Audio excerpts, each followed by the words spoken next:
Agora a gente vai com a nossa primeira entrevista abrindo o jornal de hoje. A gente fala sobre o Dia Internacional da Reciclagem, comemorado oficialmente no dia 17 de maio ontem. E sobre o assunto a gente conversa agora com o Bruno Duarte. Ele é analista de conteúdos e metodologias do Instituto Acatu. Bom dia, Bruno. Bem-vindo ao Jornal da Rede Alesp. Tudo bem contigo? Bom dia, tudo bem? Obrigado pelo convite. Obrigada a você por falar com a gente agora nessa manhã de terça-feira. Bruno, a gente está falando de reciclagem, né? E a gente sabe que o Brasil recicla pouquíssimo. Por que isso? A gente abre esse nosso papo com esse questionamento. Nós sabemos que a reciclagem ela é um assunto um pouco delicado, né? Porque a gente vê que ela precisa de bastante conscientização, né? Ela precisa de infraestrutura, ela precisa de todos os atores da sociedade atuando em favor dela.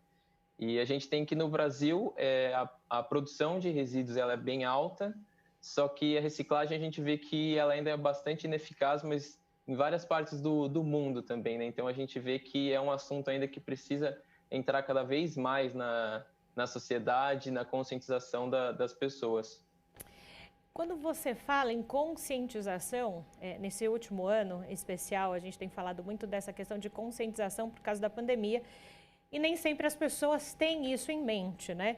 Quando a gente fala de consciência de reciclagem, não é só separar o seu lixo, fazer o correto. O não reciclar, ele acarreta em muitas outras coisas para todo o ecossistema, não é? Sim, exatamente. A gente fala em reciclagem, né? Mas a gente também fala na importância do impacto, né? Daquele produto, daquele serviço, o que tem por trás daquilo. A reciclagem em si, ela tem, por exemplo, também consumo de energia, de água, de outros recursos para funcionar, só que o descarte incorreto desses resíduos, eles podem trazer muitos impactos no meio ambiente, porque eles vão parar nos mares, por exemplo, eles vão acabar entupindo também bueiros na cidade, isso pode acarretar enchentes. Então, assim, os impactos do descarte incorreto, eles são muito maiores. Então, por isso que é muito importante a gente se atentar a fazer a reciclagem correta, a gente reduzir também, né, os resíduos que a gente gera e ter consciência disso mesmo, do que a gente consome, se a gente precisa consumir aquilo, se a gente precisa reciclar, como que a gente vai reciclar aquilo da melhor maneira. Você falou sobre essa questão do descarte, não é? E um descarte que, quando não acontece, ele prejudica todo o sistema. Eu tenho aqui um dado de novembro do ano passado que entre 70 e 190 mil toneladas de lixo acabam indo para o mar. Isso significa que nosso país é um país que tem toda a sua costa ali, não é? Para o mar. Não é? Grande parte da sua costa. Isso significa, muitos desses estados e dessas cidades, por mais que nós estejamos agora na pandemia, vivem do turismo. E isso impacta na fauna, na flora, no próprio turismo, né? Então, essa consciência vai além também, vai depois, para quem está principalmente na costa brasileira, vai voltar no sentido de, quando afeta o turismo, você não faz girar a economia. Então, para as pessoas entenderem o quanto a consciência ela muda muita coisa. Sim, com certeza, né? Inclusive nesses exemplos dos resíduos que vão parar nos mares, na costa, a gente vê também muitos casos, muitas notícias de resíduos de produtos que deixaram já de ser produzidos há 20, 30 anos e acabam aparecendo em costas de outros lugares, né? Então, um impacto muito grande de que o descarte incorreto ele acaba voltando mesmo para a sociedade, para a economia, para o meio ambiente. Então, essa conscientização do todo mesmo é muito, muito importante para a gente conseguir tratar esse tema da melhor forma possível. E Bruno, como é que o nosso país tem se comportado, então, nesse momento de pandemia, com relação à reciclagem? Vou aproveitar, eu gosto de números, Bruno. Também, em novembro do ano passado, uma pesquisa diz que o consumo de plástico explodiu na pandemia e a reciclagem tem menos de 2% com relação a isso. Gostaria que você contasse para quem está em casa como andou o brasileiro nesse período de pandemia com relação à reciclagem. Durante a pandemia, né, a gente tem visto que alguns dados, principalmente assim, cidade de São Paulo, onde eles são mais acessíveis, a gente teve uma redução mesmo na coleta de resíduos, que a gente fala de varrição, nas ruas mesmo, pelo fato de boa parte das pessoas estarem em casa. Só que a reciclagem, a coleta, né, de resíduos recicláveis, ela aumentou justamente porque as pessoas estão mais em casa, então elas estão gerando mais resíduos. Um exemplo disso é o serviço de delivery também, que explodiram, e associado a isso vem muitas embalagens de plástico e tudo mais. Então, nesse sentido, a gente viu diversos dados aí de realmente um aumento da coleta desses resíduos, né, da geração desses resíduos recicláveis, muito por boa parte das pessoas estarem em casa, né?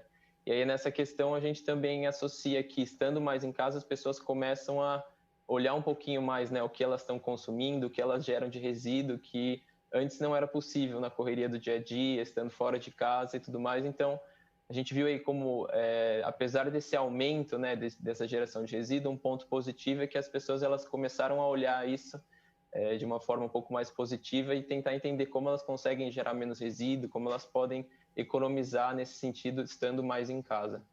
E nós estamos falando de consciência, né? E vamos falar de consumo consciente, não é? Você acredita que falta, por acaso, mais campanhas de conscientização nesse sentido?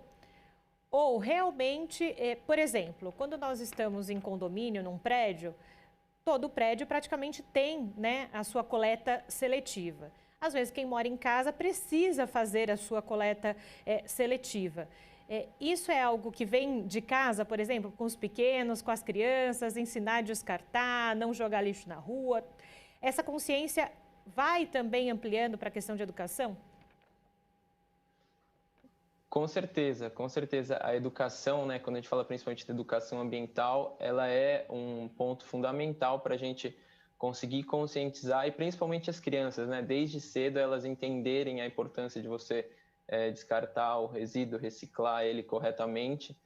E o que a gente vê também é que a parte da conscientização ela é muito importante, mas no sentido que falta um pouco, porque em algumas pesquisas que a gente realiza, o próprio Instituto Socatu ele realizou em 2018 uma pesquisa do panorama do consumo consciente no Brasil, e nós vimos que de 2012 a 2018, os consumidores que disseram que separavam seus resíduos, ele aumentou de 46% para 51%, ou seja, foi um ponto relevante, mas a gente vê aí que 49% ainda não separa. Então, aí que entra a questão de que um pouco mais, a gente precisa de mais conscientização, a gente precisa também desses temas presentes na educação dos pequenos, dentro de casa, é fundamental para que a gente consiga abordar isso cada vez com mais naturalidade no dia a dia. E além dessa conscientização, não é, Bruno, das pessoas, também tem um lado do poder público, do administrador público, de incentivar essas práticas e que nas suas cidades, no estado, aconteça uma política voltada, então, para esses resíduos sólidos. A gente sabe que há um gargalo na política nacional de resíduos sólidos com relação à reciclagem. Então, como se pensar nesse macro e também nessas questões de cidade e estado, quando se fala em políticas voltadas à reciclagem, à questão de resíduos sólidos? Ainda o Brasil está um passo atrás de outros países com relação a essa política?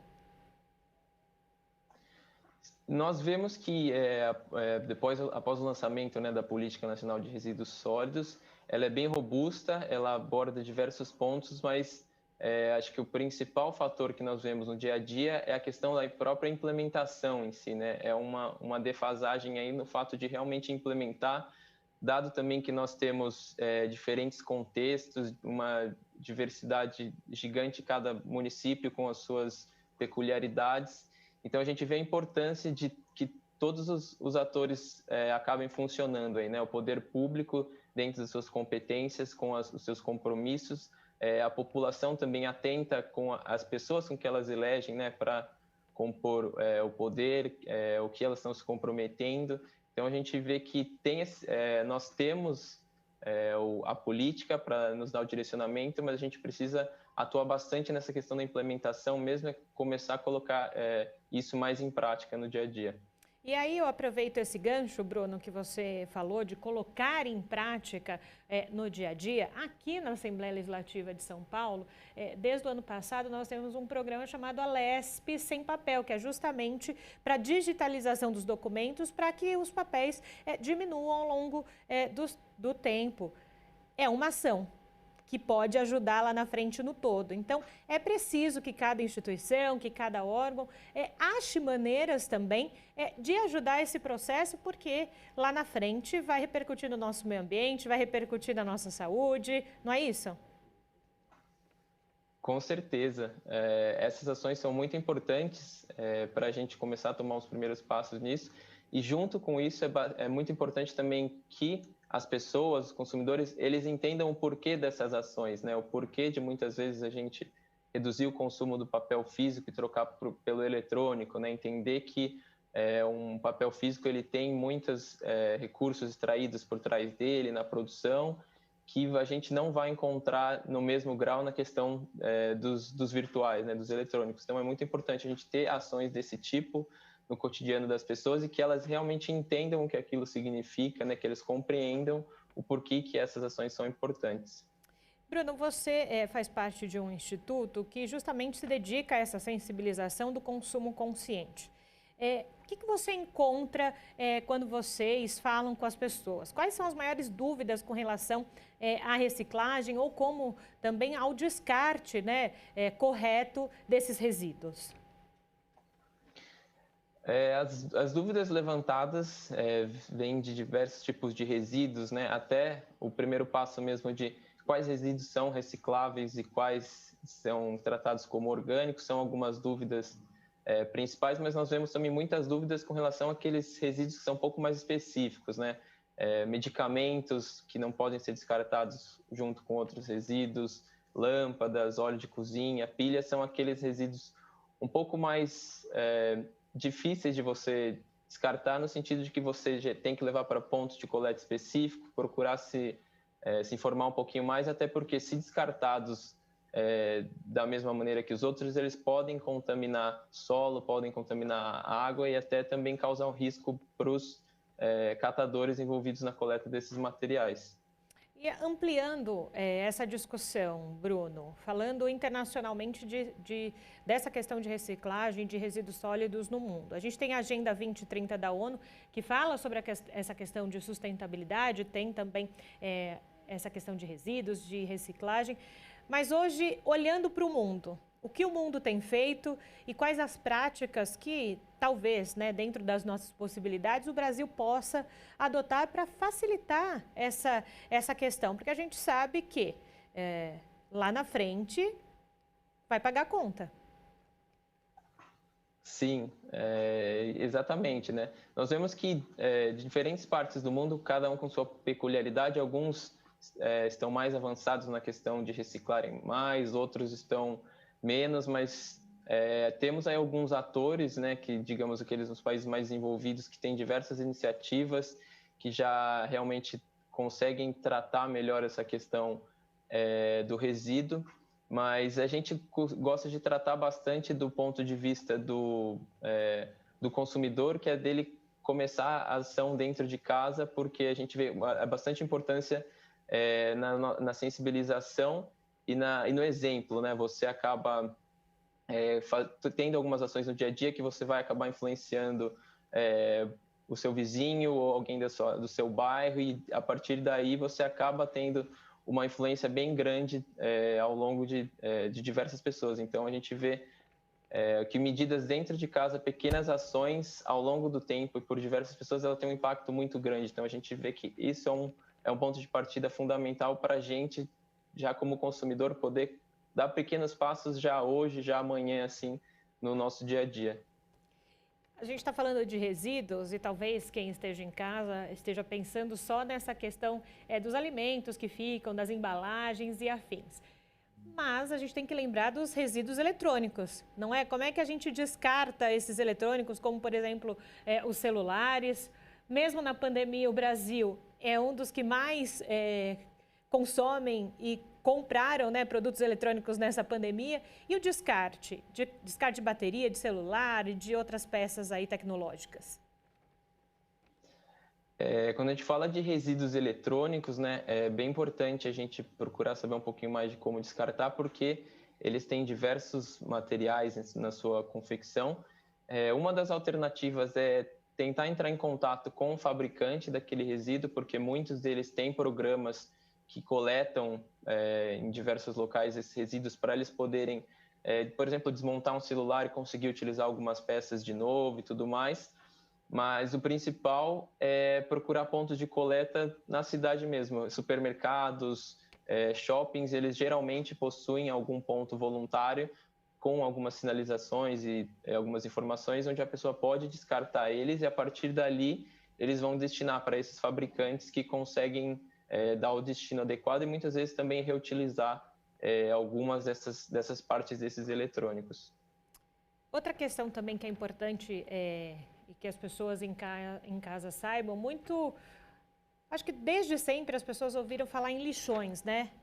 E muito se repercutiu o quanto esses lixões poderiam contaminar o lençol freático e afins. Hoje, como está, na verdade, a situação de lixões no Brasil? Tem algo que o governo faça, porque as pessoas em casa podem ter ainda essa ideia dos lixões, mas hoje a gente pode estar em outro momento, né, dessas questões. Quando a gente trata de lixões, na realidade, eles já são proibidos por lei, mas a gente ainda encontra uma quantidade bem grande de lixões no Brasil e, inclusive, os últimos panoramas de resíduos no cenário nacional, eles mostram que quase 60% daqueles resíduos que foram coletados, eles foram dispostos em aterros sanitários, que é aquele com fiscalização e dentro das regulamentações, só que cerca de 40% foi descartado ou de maneira irregular em aterros controlados ou também em lixões.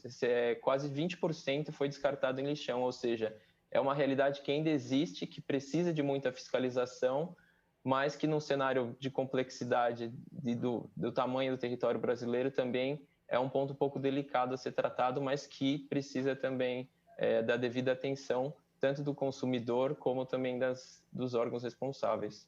Perfeito. Bruno Duarte, obrigada, viu, pela sua contribuição hoje aqui no Jornal da Rede Alesp. Bom trabalho por aí. Obrigado.